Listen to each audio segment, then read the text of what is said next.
Assalamualaikum warahmatullahi wabarakatuh. Perkenalkan, nama saya Haura Unabila dengan nomor BP 22101155110060. Baiklah, di sini saya akan mempresentasikan tugas pengantar ekonomi syariah yang berjudul distribusi. Distribusi adalah proses sebagian hasil penjualan produk kepada faktor-faktor produk yang ikut menentukan pendapatan. Menurut konsep perspektif Islam, distribusi yaitu peningkatan dan pembagian bagi hasil kekayaan agar sirkulasi dapat ditingkatkan dan tidak hanya beredar di antara golongan tertentu saja. Persoalan yang paling mendasar dalam proses distribusi adalah bagaimana implementasi dalam kehidupan masyarakat, sebab distribusi harus menggunakan prinsip keadilan ekonomi.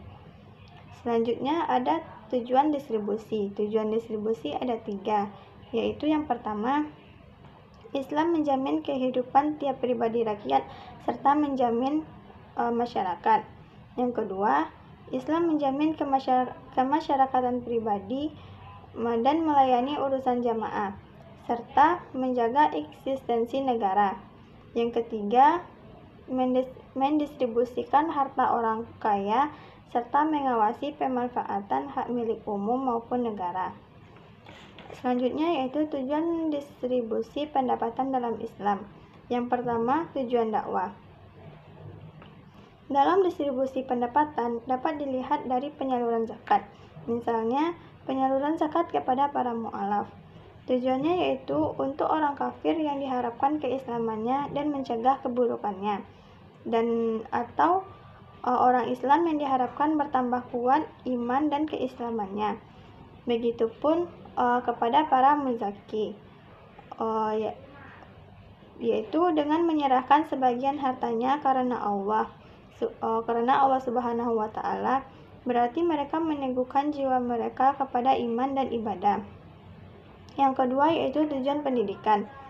Secara umum, tujuannya yang terkandung pada distribusi pendapatan dalam perspektif ekonomi Islam adalah pendidikan akhlak al-karimah, seperti suka memberi, berderma, dan mengutamakan kepentingan orang lain, serta mensucikan diri dari akhlak al-mazmumah seperti elit, pelit, dan mementingkan diri sendiri. Yang ketiga ada tujuan sosial dan ekonomi. Tujuan sosial yang pertama yaitu memenuhi kebutuhan kelompok yang membutuhkan dan menghidupkan prinsip solidaritas dalam masyarakat muslim. Yang kedua, mengutamakan ikatan cinta dan